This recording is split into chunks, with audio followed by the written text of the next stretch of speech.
Halo semuanya, selamat sore. Ketika kita membuat aplikasi Flutter, akan ada saatnya di mana kita perlu membuat aplikasi yang mensupport beberapa bahasa sekaligus.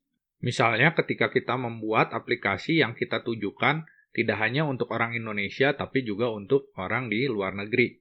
Biasanya kita perlu buat setidaknya ada bahasa Inggrisnya ya, supaya semua orang bisa mengerti ketika menggunakan aplikasi kita.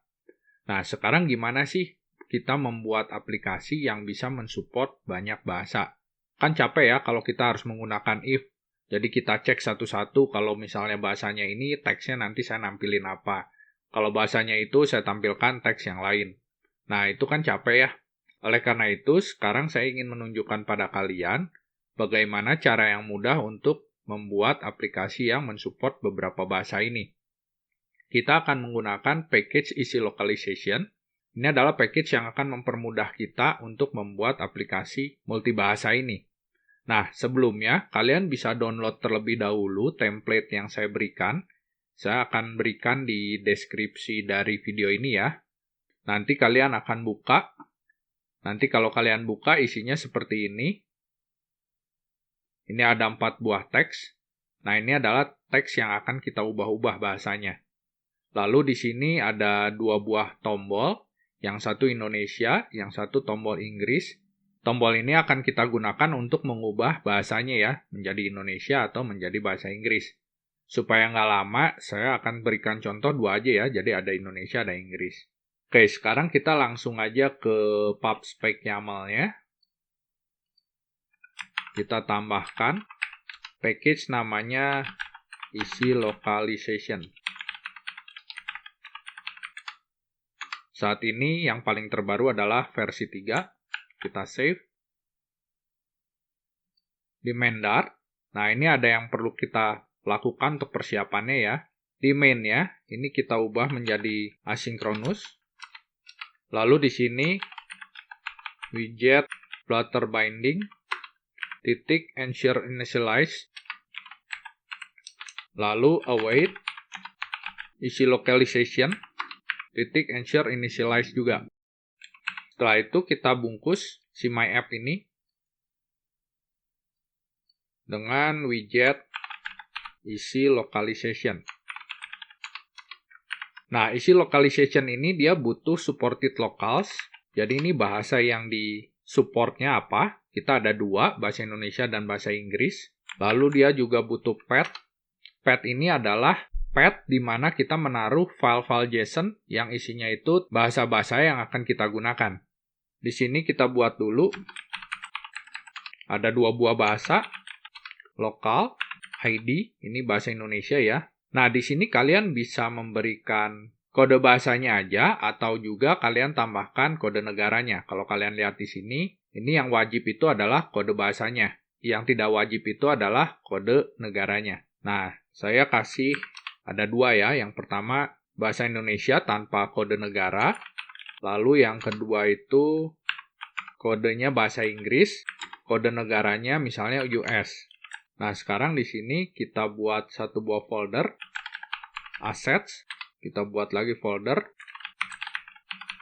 Translations. Lalu kita buat filenya. Yang pertama itu id.json. Ini untuk yang bahasa Indonesia. Lalu kita buat lagi en strip US-nya besar ya, .json. Ini untuk yang bahasa Inggris. Nah, di sini barulah kita akan buat teks-teks yang akan kita gunakan sesuai dengan bahasanya. Di sini saya akan buat untuk 4 buah teks ya. Yang pertama itu adalah untuk memberikan salam atau greetings.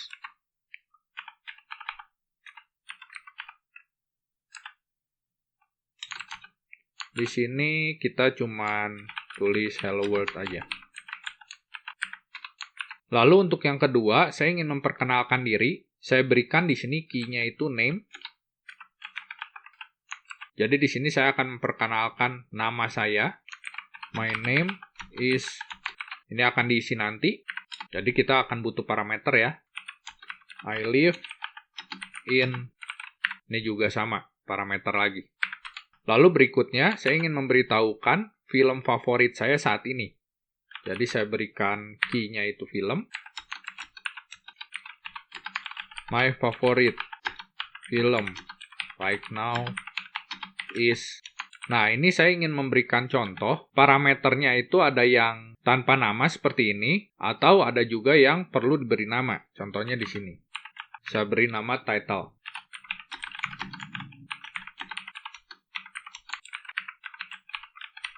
Yang kedua itu nama platformnya. Kalian bisa menonton di mana, seperti itu. Lalu berikutnya, saya ingin memberitahukan karakter dalam film tersebut. Jadi di sini saya berikan key-nya karakter.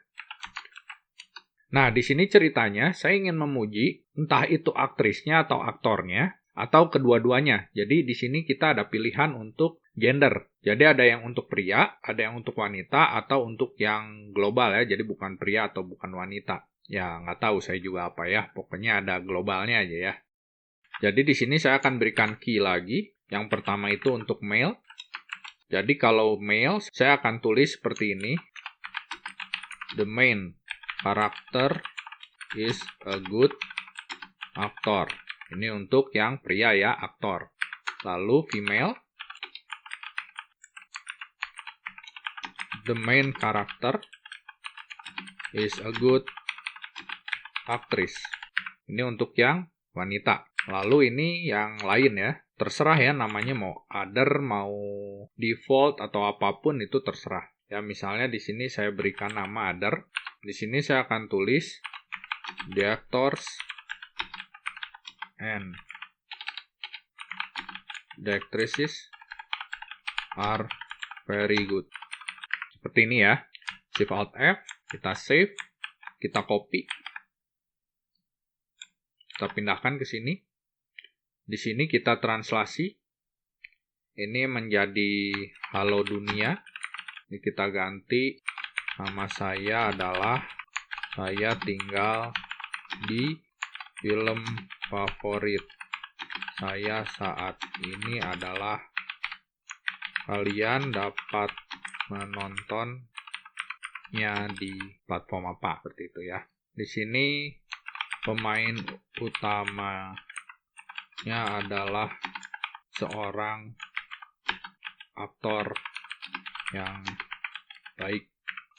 Pemain utamanya adalah seorang aktris yang baik. Yang other ini para aktor dan aktrisnya sangat keren. Soalnya seperti ini ya. Save. Sekarang kita ke main.dart. Kita lanjutkan lagi. Di sini path-nya itu assets, garis miring, translation. Oh iya, jangan lupa di PubSpec YAML kita daftarkan dulu ya asetnya. Nah ini.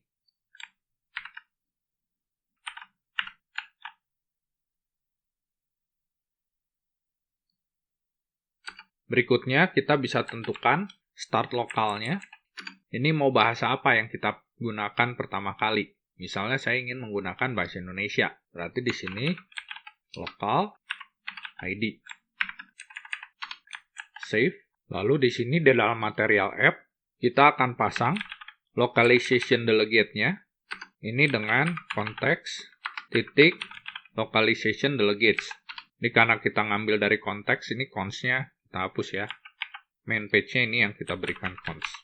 Bagi yang tidak mengerti, ini cons itu apa dan kenapa perlu pakai cons dan apa kelebihannya, kalian bisa lihat di playlist PBO Dart saya yang nomor 15 ya. Lalu berikutnya di sini, supported lokal dari aplikasi kita ubah menjadi sesuai dengan supported locals dari si isi localization-nya kita ya. Ini kalau kalian lihat, supported lokal ini ngambilnya dari isi localization ya, jadi ngambilnya dari sini nih.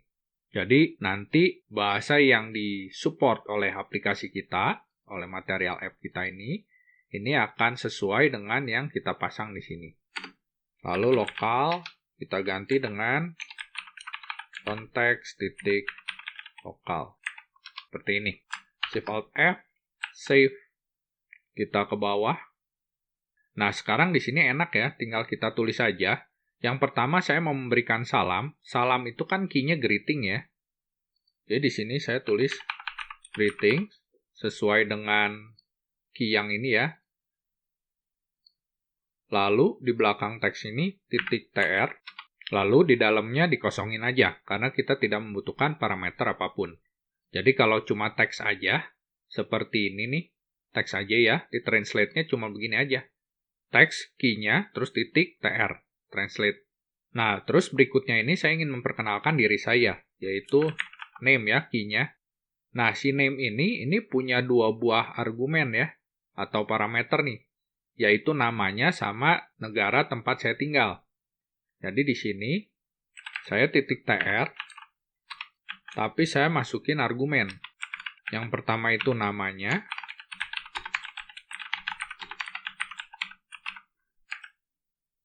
yang kedua itu negaranya.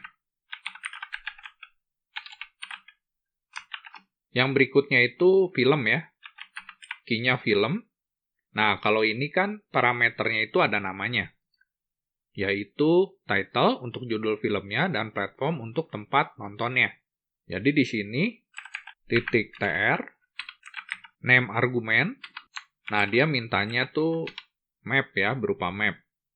Kita kasih, yang pertama itu title-nya. Title-nya itu adalah my name. Judulnya my name ya. Lalu platformnya bisa ditonton di Netflix misalnya. Alt F. Lalu berikutnya itu adalah pujian untuk karakternya. Key-nya itu karakter ya. Karakter. Nah, di dalam karakter ini saya tinggal pilih kan. TR. Gendernya itu apa? Misalnya female. Seperti ini. Kalau female, nanti dia akan nampilin yang untuk female. Ya. Kita save. Lalu kita ke bawah lagi. Ini untuk translasi menjadi bahasa Indonesia. Jadi untuk mengubah bahasanya, ini kita cukup begini. Konteks titik set lokal. Nah, kita berikan. Lokalnya itu mau apa? ID. Begini ya.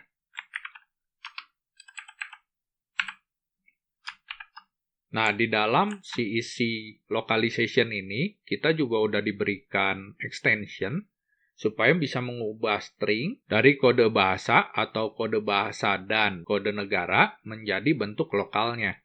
Nah, caranya seperti ini. Jadi di sini juga sama, konteks titik set lokal. Nah, ini saya ubah ya.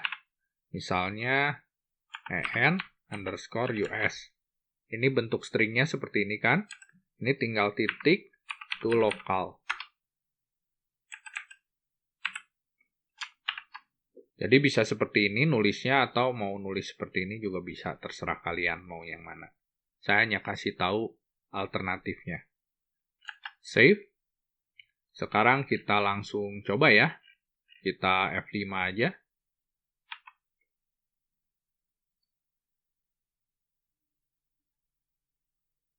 Nah, ini udah jadi ya. Ini biar rapih, kita kasih padding deh ya. 10 misalnya. Kurang ya. Kita kasih 20 deh. Nah, lebih bagus. Misalnya seperti ini, terus kasih jarak deh ya.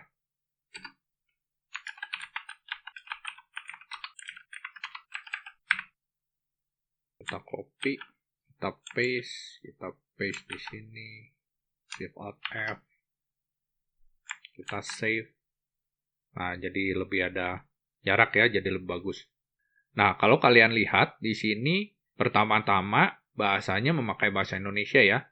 Itu karena kita pasang di sininya start lokalnya itu adalah bahasa Indonesia ya.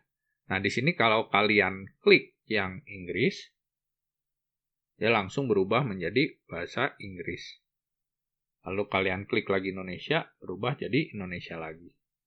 Kalau misalnya kalian ganti nih, yang gender ya, gendernya itu bukan female, tapi male misalnya. Kalian save, dia berubah jadi aktor. Kalau misalnya ini kalian ganti jadi other, kalian save, dia ganti lagi jadi para aktor dan aktrisnya sangat keren. Ya, seperti itu. Kalian ganti ke US, berubah lagi menjadi Inggris. Jadi seperti itu ya, gampang banget nih untuk membuat aplikasi dengan multibahasa. Jadi kalian hanya perlu menaruh teks-teks yang akan kalian tuliskan di dalam aplikasi kalian ke dalam bentuk JSON. Setelah itu kalian buat beberapa buah file JSON yang mewakili tiap bahasa yang kalian gunakan. Di sini contohnya ada 2 ya, bahasa Indonesia dengan bahasa Inggris versi US. Oke, sekian video kali ini. Semoga apa yang saya berikan pada hari ini dapat membantu kalian membuat aplikasi yang dapat digunakan oleh user di berbagai negara, tidak hanya di Indonesia. Terima kasih sudah menonton, sampai jumpa.